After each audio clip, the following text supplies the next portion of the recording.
sommelier is Yeah. there, they have taken the initiative to appoint someone to guide you through the wine list.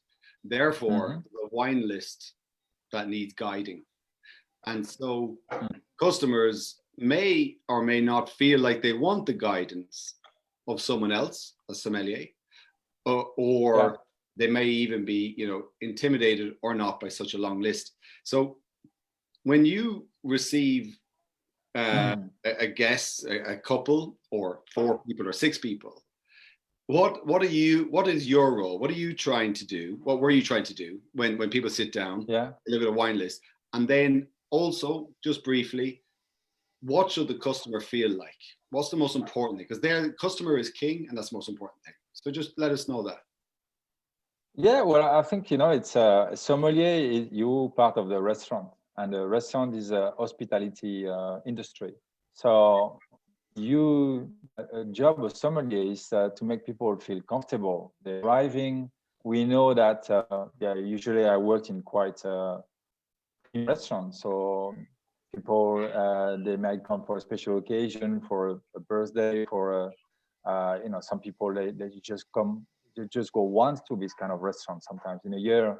So for us, it's like, I think it's like you go to a theater, or I'm here to make sure they're gonna have try to make sure they're gonna have a great time. And I think that's the first job as a sommelier. And my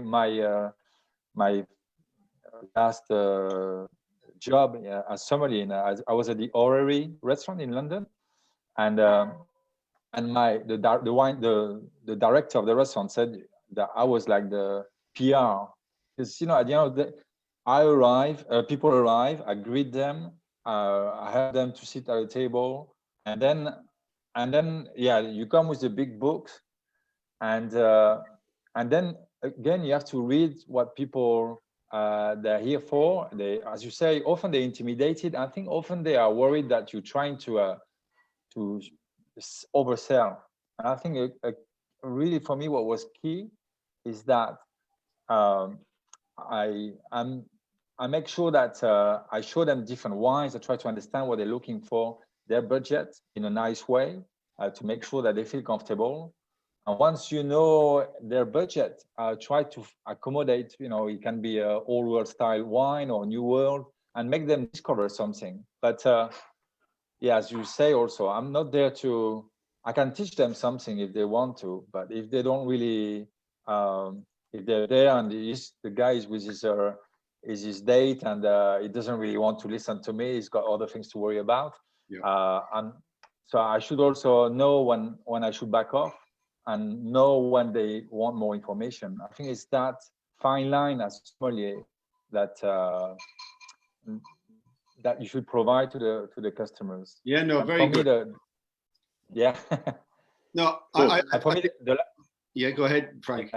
No, just the last thing is, for me, what's important is that they come once. I made sure they had a great experience, and then the second time they just say, Frank, you just choose for me. I don't even want to open the wine list. And that's where I think that as sommelier, you build something with your customers. I think that's a key point. Very good. So I think that, and then one other takeaway point from that is that customers, all of us, should feel confident to let the sommelier, whoever's coming to the table, not be intimidated. Just tell them, look, this is what I'm here for. This is what I want. You just do your extra bit, which is I came to a restaurant for food. You're bringing some wine. To be polite and feel confident enough to either accept the advice of the sommelier or go, oh, that's all very interesting. I'm just going to have this actually, and that's fine. It's really important, that piece, I think. So you can just feel comfortable in the evening, because you're spending a lot of money in a restaurant. Yeah. Cool. Good. Thank you. Ray, I didn't know you were a sommelier. We must talk about that sometime. Cool. All right. Well, we've got 1,005 people online tonight, so we've broken the 4-figure number. Wow. Well, people just love you, Frank. Yes. Only 400 showed up last week, so no pressure. Frank is the biggest. We're also live on Facebook. Okay, so very, very good. So yeah, just to kick things off then, to introduce you guys to Franck, and welcome to everyone who's been here before or new people here for the first time to our Thirsty Tuesday, which is a nightmare for an Irishman to pronounce, but here we go. And yes, Franck felt like a no-brainer to invite for our latest installment. Anyone that knows me, I'm obsessed with Spain, the food, the culture, the language, the country, and especially the wine. And what Spain is best known for, like big, full-bodied hot reds, like big Riojas and all those sort of wines. And it's a breath of fresh air when someone like Franck turns up and pours you his wines, because he's got some big wines in there, but also he's got some lovely fresh whites and some really delicious, easy drinking reds, full of character, full of terroir. So I can't wait to talk to you a bit more about that. Yeah, just Franck, as you're kind of in a unique position, in Spain. You're an understated, sophisticated Frenchman, making wines down there, and with your sommelier background, I think it's just really interesting your take on your approach to winemaking, and then the wines ended up. So I'll ask you a few questions to get started, and just to say to the guys on the call, let us know what you're drinking in the comments. Yeah. I'm on Franck's delicious Bellezza Perfecta Prerut, which I'm enjoying. So let us know what you're drinking. And if you've got any questions for Franck, we'll get into them in the second half of the chat. So use the Q&A function down below. And then last thing, a few of you may have seen a spot in the press. Last week, we announced a $5 million COVID support fund to help out independent winemakers who were affected throughout this pandemic. So we're excited to see where that takes us. It feels like the right thing to do. But Franck, in a little while, it'd be great to get your thoughts on you as a small independent in somewhere like Spain, heavily reliant on restaurants. How this is affecting you and how you see the next few months panning out, if it's possible to even predict anything at this stage. Sure. So just to kick off, Franck, how's things in lockdown? I know you were a bit unwell last week. How are you feeling now? And what's a typical day in the life of in a small village in Spain right now? Well, yeah, I think my daughter gave me that flu. I don't know if it was the virus, so. But I was with very high fever. I was supposed to do a session also with Naked Wine US, and I had to cancel it. I was in bed with really, really bad throat, but now I'm fully recovered. So yeah, I'm back to the days. Well, today, for instance, I went shopping. I mean, I didn't. I went to buy the nice the shirt. Food. Picked up some art in the background on the wall. Good. Yeah, so you see, I did a bit of shopping. You need to shop for essentials, not art. No, I just went to buy the basic food, and well, in Spain it's quite tough. I mean, today I was not stopped, but I normally carry with me if I go to the office. Well, this morning, for instance, the first thing I did was to print out. We have a document to go out and we need to put where we're going. So I put the office, the address of the office, and today I was supposed to go to get to my warehouse. So I put the address of the warehouse, and I was supposed to go and buy some. A spraying machine for the vineyards. So I put also the address of where we have the vineyards. And then I had to I download a application to scan my signature because I didn't have time to go to the office for that. So I spent quite a bit of time this morning just to organize the fact that I was stopped by the police because they, if you were to go shopping and they say where you come from, why didn't you buy in the other village nearer to you, and you could get a fine for that. All right. So it's been very strict, but I think it's been, on the other hand, it's been very efficient, because Spaniards are, last Saturday was the first day that the kids could go out for well over a month, and we could see people were starting to get really it was starting to be a mess again. So in Spain, I think they were very strict, but it was the best way to kind of manage the situation. Yeah. Okay. And back to the very start, Frank. You're from France. How did you end up in Spain? I ended up in Spain. Well, I left France when I was 19. I was studying as a sommelier. I moved to Germany, and then I worked in England as sommelier.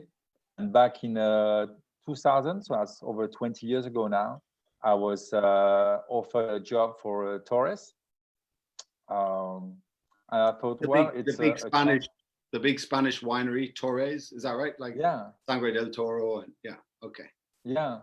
Wow. But for me as sommelier, of course, Torres is a big company, and I was offered two jobs actually. I was offered a job for Rina, the champagne house, and as a brand ambassador also, and Torres. I had a friend living in Torres, and I knew that I knew the wines. I knew they had a large range of wines, some were quite exciting. And my job was to be a brand ambassador, taking chefs from Spain and going. I was 26. For me, it was the experience to go. I went to India. I went to many parts of the world, taking chefs from Spain and organizing wine chefs. Chefs. I was Okay, a chef cool. from Barcelona. But you said something else. Continue. Excuse my French. So I was taking a chef and sometimes musicians, and I would do a week in Taiwan, a week in a different country, training the staff there. That was a great experience. I did it for 8 years. It was great fun, because I didn't have to sell the wine, but for me it was great to talk to I was the bridge between the technical guys and the commercial guys. So I could go to the winery, speak to the enologist, talk to the biologist, the guy that was looking after the soil, doing some disease. It was so eye-opening, for a young guy that came from the restaurant trade to see the other part of the wine industry. Perfect. And then what made you dive into the world of winemaking? Well, then I think I was not made to work for a big corporate company. So I thought I wanted to do my own little thing. And I was studying for the Master of Wine. I wanted to practice. So I was lucky with a friend of mine. We managed to buy a tiny vineyard. So I was still at Torres at the time. It was like a less than 1 hectare in Prerut with a little hut. So we made 500 bottles like that. And so it was, for me as sommelier, getting to make the wine myself, that was exciting. But then as sommelier, I had a certain standard, and I could see that the wines were a bit shabby. When you start and when you make so little, it's very hard to get the top quality wine. So every year, I think I've been I was getting more hooked to it and trying to get better and better. So it was been growing on me. But honestly, I started as a hobby. I didn't think I would make a living out of it, because my family didn't own land. I didn't think I could one day just live from making my own wine. It was just a hobby, learning, and working as I was also representing some other wineries as an agent, so I could survive, and this I've been running it. Very good. And at what point then did you come across Naked, and what did you think of it, or how did you hear about it? Well, it was quite early stage. I heard about Naked Wines. At that time, selling wine on the internet was not a big thing. It was, so I thought, okay, well, it seems that I heard through Ben, and a friend of Ben Dano. So I said, okay, well, I sent request, and I got in touch at the time with Rowan, and funny enough, Rowan say, okay, come to the office on that day. I think it was back in 2012 or so. And that day, so I booked my plane tickets and stuff. And then we realized it was the royal family, the wedding day. So it was it was a bank holiday in England. Yeah, not much work done that day. Yeah, so the office was closed, and Rowan said to me, "Yeah, sorry, no, Eamon, yes. did you have this conversation about last week and the week before about Rowan's introduction to? Yeah, I mean, yeah. Every time we ask a winemaker, so how did you really first get in? It involves Rowan, and who is the founder and a brilliant leader who's taken us so far. Occasionally his calendar didn't always add up with the winemakers, but it's there seems to be a thread. Yeah. Go ahead. Sorry. So Rowan said, well, now you got your tickets and everything, so just go to my house.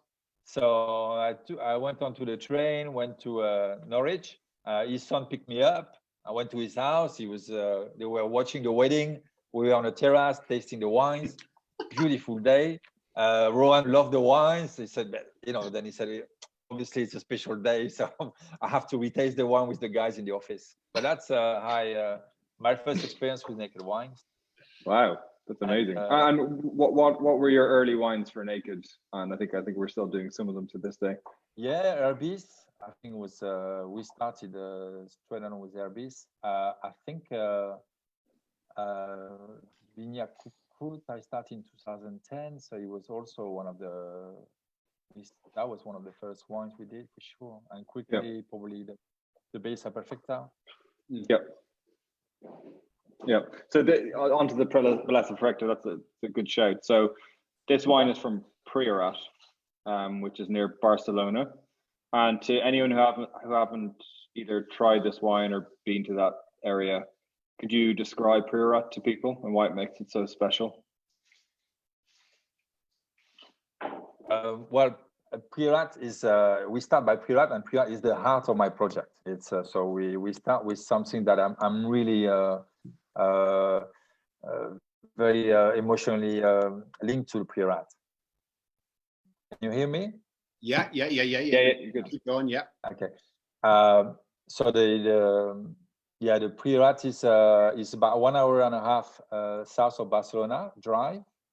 And it's a place that was, the name Prerut comes from priory, because the Carthusian monks, they were actually monks that were based in France. They moved to this part of Spain and they developed the region.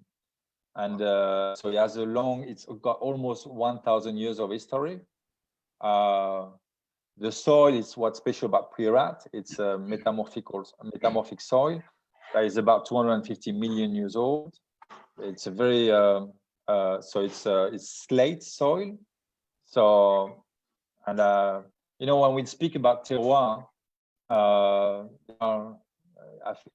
I believe it's a combination of the soil, the climate, and the human being. But when we talk about soil and climate, I think it's basically the soil should have a good drainage capacity, and in the Prerut, because it's this old soil just started to grunter, because it's 250 million years old. It was a mountain that is starting to become like stones. So the water goes through it very rapidly, and so the root can easily penetrate the soil. And the good thing is that, so like these weeks we had a very heavy rain, but the next day it's dry there. And I think it's a key aspect for wine, because you don't have so much risk of disease. You don't get the roots unflooded. They don't get too much water. The vine is kind of is always in that mode where it's not so vigorous.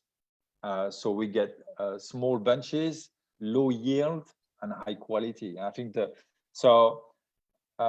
And then the taste of Prerut is, for me, is obviously it's Mediterranean, it's intense, but we normally have quite a low pH, so the wine should have quite a lifted finish. Compared to some of the regions, sometimes in Spain, where I find that the wine are very broad but can be tiring. I found that Prerut has got that. I call it like Sichuan pepper floral finish, so that when you taste the wine, it doesn't feel heavy. There's a floral, spicy finish to it. So yeah, it makes sense for sure. And I've been there a couple of times, been lucky enough to visit you, and also people might know Stefan Lismond, who makes our Rambla 41 gin, and he was explaining also just the intensity of anything that grows in Prerut, and whether it's the grapes for wine or the botanicals and herbs and citrus that go into his gin, just the intensity of all the flavors. And you can stand in a vineyard there and you really appreciate that, you understand that, you taste the herb, and it is quite a special place. For sure. Yeah, I mean, I make wine in other parts of Spain, like Massard. Actually, myself, I'm on the Viña Cucut. Nice. And so it's just next door, but it's more a clayey type of soil, and the wine tend to be more fruit driven, and they've got that. They don't have that spicy character of Prerut in general. They're more a rounder wine, and I see it. Frank, can I ask you, if you were to take Prerut and going back to the wine list as a sommelier, or just going shopping, maybe at Naked Wines, what can you connect Prerut to? In fact, there's lots of fantastic questions and comments coming through in the chat room, and as there's so many, we possibly won't be able to get to all of them or many of them, but maybe we'll get back to some. But one question was, what are the grapes in Prerut? And I'll let you answer that. And secondly, then, how could you relate Prerut or Massard, which is just outside of the Prerut region, to another wine in the world or another wine in Spain, so people can sort of identify it? Yeah, to me, the grape varieties are mainly Grenache and Carignan. Okay. We have also Syrah is giving good results. In the past, there was lots of Cabernet Sauvignon that was planted and Merlot, but they've been uprooted and field grafted. So it's mainly Grenache, Carignan, the two really main grape varieties. So the style of the wines is, to me, it's a bit like a Châteauneuf-du-Pape. It's got that style, but I found that Châteauneuf-du-Pape is very, in general, a lighter floral character. As for me, Prerut's got a slightly darker feel to it, like dimension, savoriness to it, and that could almost take you. Also, the acidity is higher, so it's more. Also, it's got something like the Italian, vibrancy. Vibrancy, exactly. Yeah. And I think, for people, I mean, Châteauneuf-du-Pape is such a world famous name. It's a village, it's an area in the South Rhone, below in France, in South France, and such a recognizable name. And Prerut, let's say, its day is yet to come. And but I absolutely agree. It's similar grape varieties, although they use perhaps a wider range. I think it does give that warmth and richness and breadth of palate. And when you take a sip, you get this sort of wave of flavor and comfort on the palate. Also, it's similar alcohol levels, maybe 14.5, 15%. And I think it's a really good reference, and it sort of deserves the accolade that Châteauneuf-du-Pape has. So I think it's going back to the very beginning of this, when we were talking about sommeliers and stuff. A sommelier's job is almost there as well to say, hey, do you know Châteauneuf-du-Pape? Yeah, of course I know Châteauneuf-du-Pape. And I want steak. Yeah, okay, great. Try this actually, because it's like it, but actually might even be better. So it's to take someone off their regular beaten track and into something new. And I completely agree. Your Prerut, they're absolutely beautiful and very similar to Chateauneuf. Yeah. And Frank, on the other wine, the other product which you're as known for amongst our angels and loved for is your olive oil. So tell us, how were you making that on the side? How did that come about, and how did you get into the naked world? Well, it's funny again, that olive oil. I made a tiny amount of olive oil for my mainly my own consumption and some friends, and I remember bringing some bottles to Naked Wines, and we had lunch against. Rowan was there. I think you were there, Eamon, and I can't remember if Ray was there. I just remember we had a quite a small lunch, and the idea arose, and I said, "Oh, why don't we do it for Naked Wines?" So we started to make it on. So I had to speak to all the local growers to make a bit more, because I was making again like 500 bottles for myself, and for the one we need a bit more. One of the particularities with oil is the fact that also because of Naked Wine, the pressure that we had to get it on time for the hamper, I had to push everyone to get the oil the first pick, and it's quite a key element, because normally people like to bring the olives a bit later, because you can imagine that an olive it's very hard. So the earlier you pick it, the less oil you will extract, but the more flavor you would get, the more higher acid, so a better quality.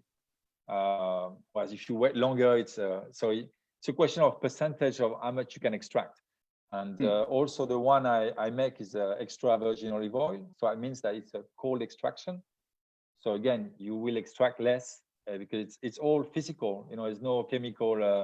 You don't use enzymes, or there's no chemical in that. It's all pure. It's very natural process making olive oil, and it's made from a small olive. It's called arbequina. Again, the stone is almost bigger than the olive itself. So very little meat, or very little very little very little that you can extract from, but it makes it quite special. And what if you picked up a bottle of olive oil in the supermarket, what would be the main difference between that and your one?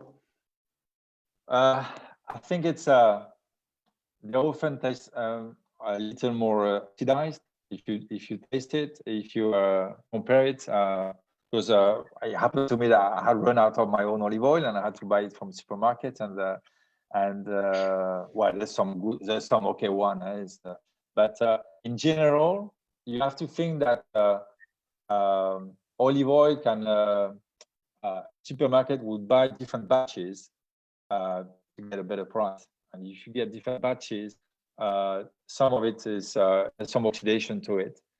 So when you taste it, it's bitter and it's lose some of its flavor. A good olive oil for me should smell of artichokes, like tomato leaves. That's when it's very fresh, it's very green, and after a few months, it starts to become more buttery. You should have quite almost a spicy feel at the back. For me, I mean, I love olive oil. I like to blend it with something. When I have to taste it, I find it it's sharp at the back. For me, then it's very versatile to use it with so many different type of food. Yeah.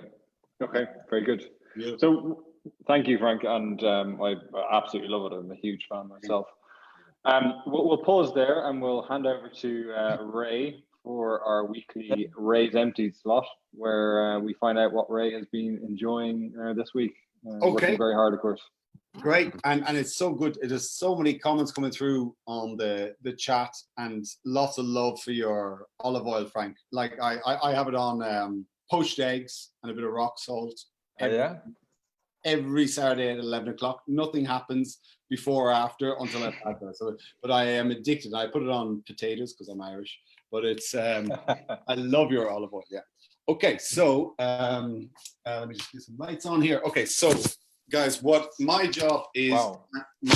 I'm the wine director in the UK, so I taste a lot of samples to make sure that they're good before they go into bottle, so that all angels receive good quality wine. And so it's more like it's just a sort of a collaboration with the winemaker to go, that's the wine you said you were going to make, and we all agree that's the right style. So given the situation we're in here, rather than the samples going to the office, they come to my place, and then I taste them. So we are running business as usual, and I get a number of wines. So I just wanted to show you very briefly a few wines that I looked at.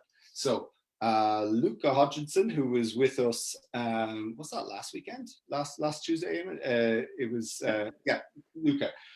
We started talking about a wine he's looking at that he's already started making from the 2020 harvest, and that is Cabernet Merlot, Cabernet Malbec. And so I had a quick look at that. He sent me some samples. Actually, you can see the bigger sort of range of the operation here.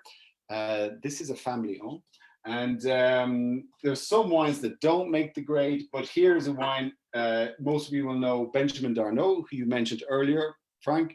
This is his Rapace, and it's great. It's 2018, and so you can expect to see that in probably about 6 weeks. And as you know, we have a great range, but we're running a smaller operation, a smaller breadth of about 80 wines at any given time to ensure enough social distancing. So that's our main priority, is the safety of everyone working in the warehouse, and so therefore you'll have the wines, but there'll be a different option week to week. Okay, then you'll know the winemaker Jorge, who makes Castillo de Catadau in Spain, and he has produced something absolutely delicious. We're in late April, beginning May now. This is a refreshing, I'm going to call it jungle juice, white wine. He can give a few different options, but it's a really refreshing, light, crisp, fruity white wine from Spain. So you might see that. That could be about also 6 weeks. How long ago was it, Eamon, we had Tom Puyaver from Rioja? And Frank, you might. 3 weeks ago now, yeah. 3 weeks ago, and there was a vote on this very channel, on this session. He was proposing a white Rioja. This is under his Flor de Luna range, and it was all thumbs up. And so he shared with me 3 different options where he played around with the grape varieties, but also how he fermented them: stainless steel, concrete tank, and oak. Okay, without going too deep into it, he hit the nail on number 3, and we have a gorgeous wine. So that will also, I think, we'll leave it a little bit more time to settle. Let's say that might be July, and you'll hear from us. We'll give you a heads up, and you can sort of commit to it if you're interested. But it's a great wine, and it was a pleasure to receive that. And then finally, 2 wines: JP Lecaz, Jean-Pascal Lecaz in Chile, his Gran Reserva, 2018. That wine has been, I mean, it's like yourself, Frank, it's been with us for about 8 years or so. Oh, and is that right? Was that a guess? No, I know Pascal, yeah. And he's a brilliant winemaker. He makes Chile's, one of Chile's most iconic wines, Dom Sorea. And he has slowly turned the dial on where we're going in terms of the quality of this wine. And the reason being is he has been able to go out alone, and he's been able to take the sort of financial risk, which you see, Frank, frequently, and every winemaker sees frequently. Basically, we have a great community of customers, angels, those of you who are online tonight. And by putting that 20 quid in all the time, we're able to push it back to him. And so he took a big sort of leap of faith, and he invested in vineyards and growers and pickers and everything. And this Cabernet 2018, when I tasted it, it is towards the style of this a very expensive Chilean wine. So he has upped the standard greatly. And then lastly, Sebastian San Martin, new winemaker, joined us last year, and his new vintages are lush. Lush is the texture, lush is the feeling you get tasting those. So that is it. It's there's a lot to go in the bottle bank, but I hand it back to you, Eamon. Cool, nice one. Thanks, Ray. Frank, got loads of questions from people, which is awesome. A lot of people asking about like food and wine matching. Are there any myths? Are there any kind of general rules that you would recommend with that? Food matching. Yeah, it's How long have we got? a big exactly. I think well, let's try to keep it very general.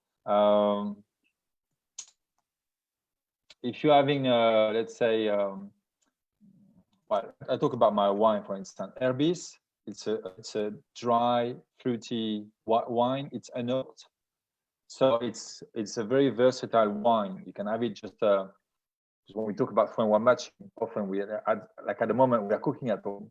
There's the kind of wine that you just open it as you start cooking. You don't need any food.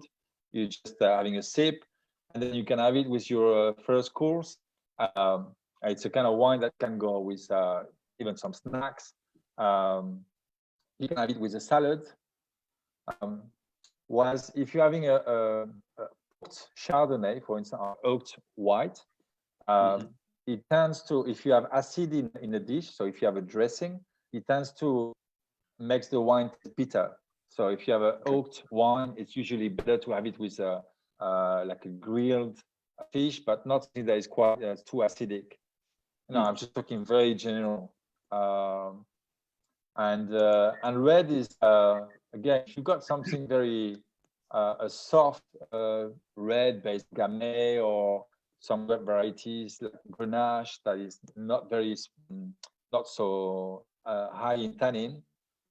It's a kind of wine that will be easy also to match with a lot of different food and to start with.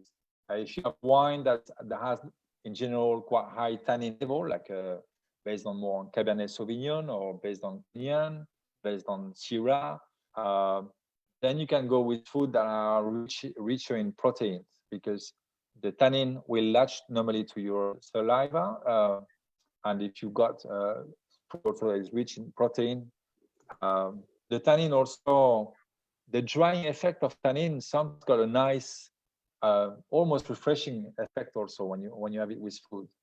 You know, it's for me, it's that's what I've seen between sometimes some of the new wines that were very fruit driven, very soft, very appealing, that you would just drink any time of the day. And old world, again, I'm very general here because things are changing and I've changed a lot. But in general, if you've got wines that are, you know, I think like again, French, Spanish, Italian wine tend to have a certain dryness to them, savoriness that call for food. And it can be a stew, it can be, I mean, lots of different food, but in general, I would, these are some of the points that I. Very good, thank you. Yeah.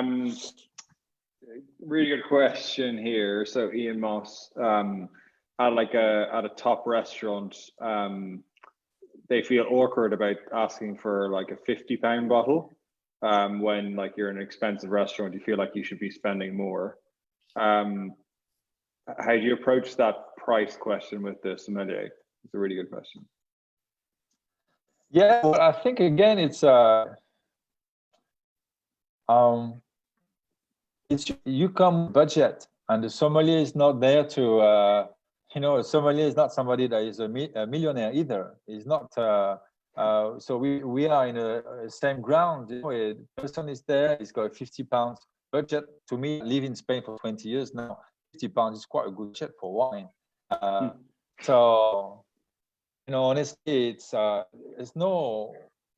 you shouldn't be ashamed. Just say, this is, I'm looking at kind of a bracket, and the sommelier should, within this bracket, he knows how many wines he's got. So from Chile, from Corbière, from any region of the world, and he should accommodate to this bracket. I had a clever customer that I always remember when I was sommelier, because he used to be a regular, and he always choose a quite inexpensive wine. He always said, "Oh, this is, Frank, can you recommend something for me?" And I knew his price, his budget, but I say, "Oh, this is a brilliant wine from because I felt like it. He was like a, I was sommelier 20 years ago, so it could be like 25 pounds. It was not even 50 pounds. A great Syrah from South Africa, and because I thought the wine was showing superb. And the guy, he had a group of customers with him. He had sommelier talking very well about the wine that was chosen, and he didn't fortune. I think this is sometimes how you can play with the sommelier. It's yeah, there to serve. And Frank, what about if? And there's a question I think from Will Cookson. What if a sommelier recommends a wine to you, as you've talked it through, and then they receive the wine, the customer, and they don't like the wine. So and there's there's two elements to it. Is there, like, is the wine faulty, or do I not like it? And so what grounds does the customer have to say, "Hey mate, not for me"? What's the role of what's the responsibility of the sommelier in that instance? Well, I think again is did customer speak to the wine by himself, or did he ask for a recommendation? If he asks me, and whichever, I mean, if he asks me for a recommendation, I usually try to make the customer comfortable. If it's not a very expensive wine, I say, okay, just try that. If I feel that you really want to try, I can serve it by the glass later. So he tried the wine, he's like, it's not really what I expected. I just say, okay. And I try to help him, because often the customer cannot describe what he feels about the wine. He just doesn't really like it. So I'm just trying with him to say, okay, this is a bit too tannic, this is a bit too bitter, this is normally you prefer, okay, fine. That's not your wine, it's not for you tonight. And somebody could replace it. You shouldn't be, and maybe the wine is faulty, the wine corked. When I was sommelier, I would try most of the wines before I would try the wines before I would serve them. So I guess the takeaway for the angels who are attending this evening is, assuming the wine is not faulty because the sommelier has tasted it, but they just don't like it. It's just not for them. They should be able to say, "Look, I just don't like it. It's just not for me. Perhaps you could sell it somewhere else, but it's just not for me." And I think it's that confidence that people should have, that they explore the route of the sommelier, but they retain the right to reject, in a sense. Okay, cool. Amy. Thank you, Frank. Great question here from Mike McKiernan. Frank, the King of Spain has 10 hectares to give Frank as a reward for what? I don't know what, but anyway. Anywhere in Spain, not Prerut or Massard or wherever you already are, where would you like to try next, and why? Good question.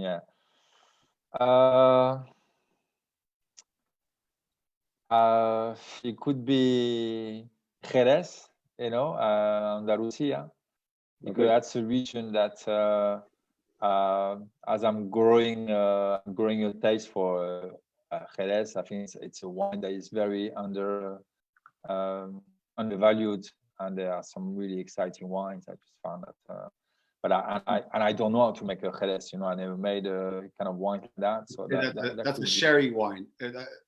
Sherry. Sherry.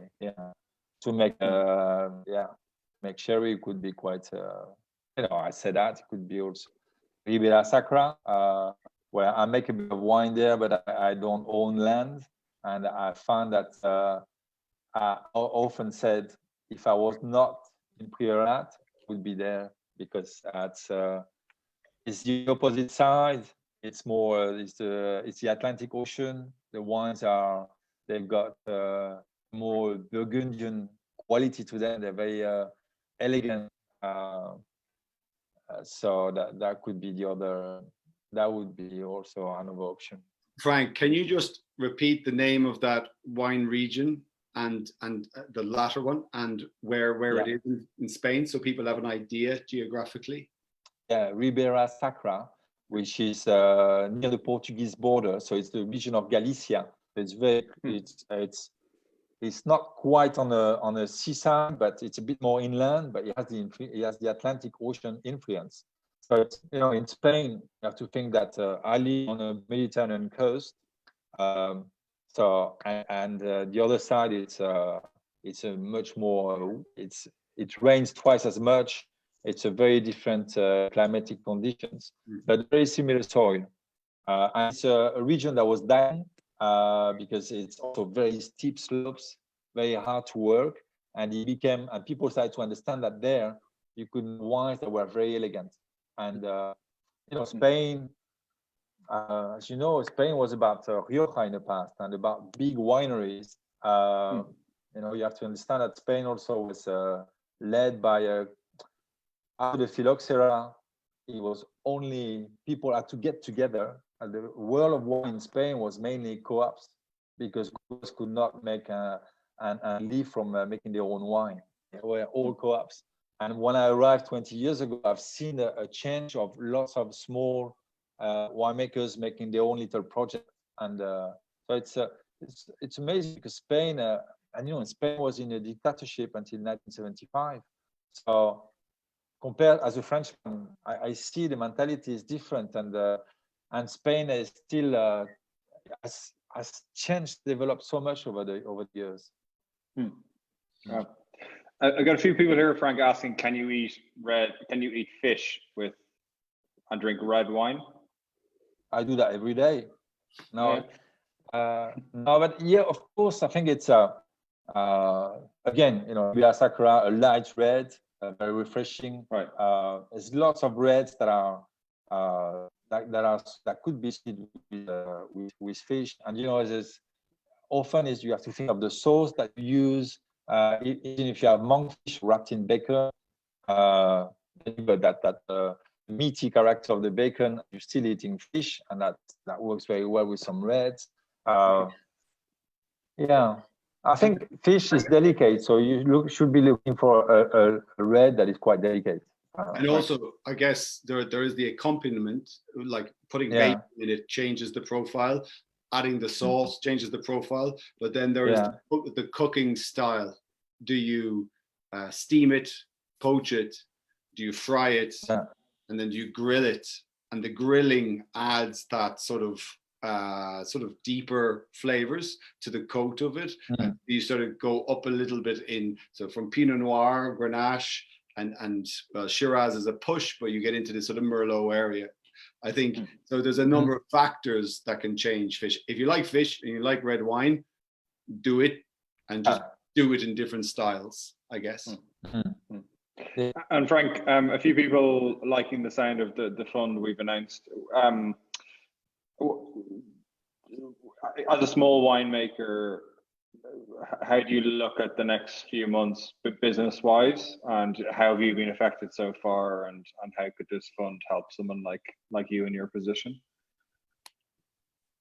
Well, it's been a massive hit. First you kind of panic, and then you try to get back together. I had a small office. I'm closing my office in a few days. We said think out the box, and for me first is to try to cut as much as possible my cost. I'm small, and but because of my sommelier's background, I was working a lot with the restaurant wine industry. Basically in Spain it's just dead. So how it's going to affect us or myself, it's just so early that I don't really know it, but I believe it's like a tsunami. We first see the the virus, and then the economy is going to be, the restaurant industry is going to be so badly hit. And we know that, you know, it's a domino effect. First, going to be a restaurant, and the distributors, they're not. I already have people telling me, "Oh, can I pay you later?" People that never had any problem in the past. And you know, for us, is I need to pay also my bottles. I need to pay my all the dry goods. I need to pay. I've got people working in a vineyard, so I've got I got this cost, and for us, I mean, for me, it's naked wine is key. I mean, it's always been key. You know, since I started with naked wine, for me, it helped me to develop my my company, my little company. It's always been over 50%. But today, it's even more important because also you know, it's safe. You know, naked wine, you're in a position for me that it's safe. It's the cash flow for us is key. I don't know in other countries what's going to happen. You know, and because it's worldwide.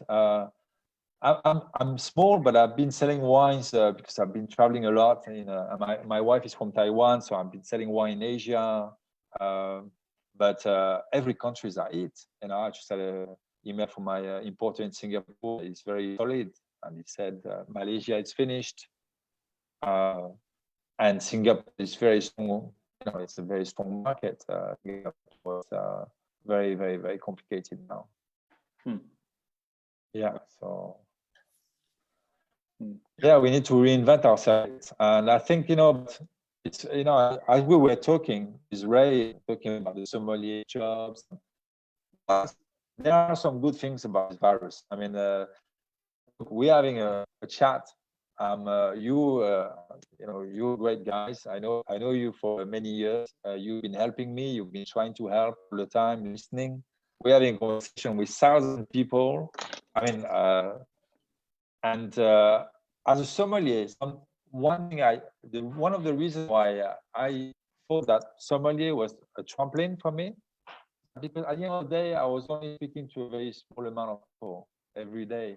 As I make my wine, I get to see so many people, and with the modern technology, I get so many people that can listen to what I think as a winemaker, discuss it with you. They can ask. That's quite magic. Also, it's positive. You just have to adapt, you know. Yeah. We have a community, which was, you know, that is a very fortunate part of the naked model, is that, well, we have talented winemakers, and therefore we have wine. We have great angels like this chat room. There's so many questions, and I'm sorry that we haven't been able to get to as many of them as we like, but it is just keep talking to each other, and whether that is just replying or sending a message on your wall just to say I like it, I don't like it, that's all. Either is fine. We're in a, you know, we're in a very warm community, Franck, and I'm glad. I'm glad we have you. I'm glad we have your wine, and I'm very, very glad we have the angels who also love to interact with you.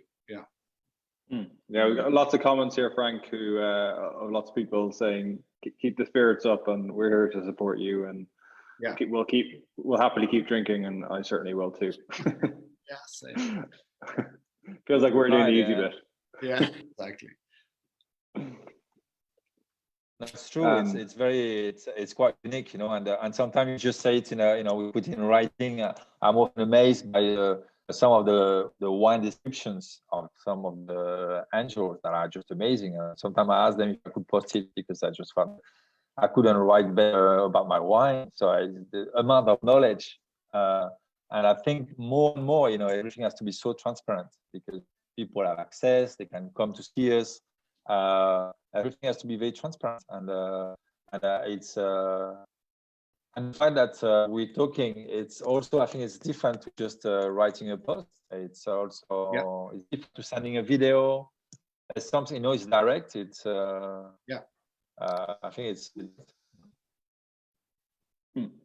And I'll have one more question, a selfish one, but hopefully other people will get something from it.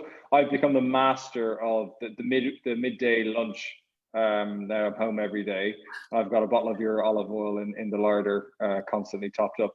What's if I wanted to dine like Franck Massard, like a total king? What's a good recipe to go with your oil? And if there was a bottle of Herbies or something knocking about as well, I wouldn't say no either. The recipe with olive oil. I use it so much with.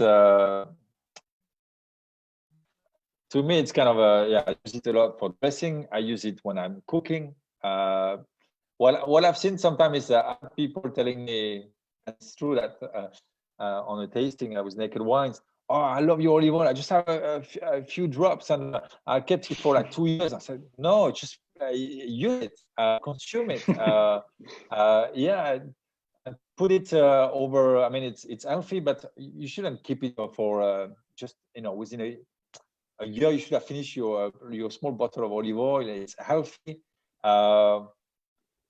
Use it over your dressing. I use it for cooking or even when I'm cooking my eggs, and I use olive oil. And so I think it's a very healthy product that whenever I found that something a bit dry, like I had a couscous, and I just started to put some olive oil, and it just revived my couscous. Yeah, nice. Lovely. Yeah, very good. Cool. Okay. Well, thanks for that, and we'll wrap it up there. We're out of time. But thank you very much, Franck, for your time tonight. It's a real pleasure to be working with you and drinking your wines. And thank you. Just thank you for keeping all the good stuff flowing. And thanks to all the angels and everyone that joined in tonight. Lots of great questions. Sorry we didn't get to everything.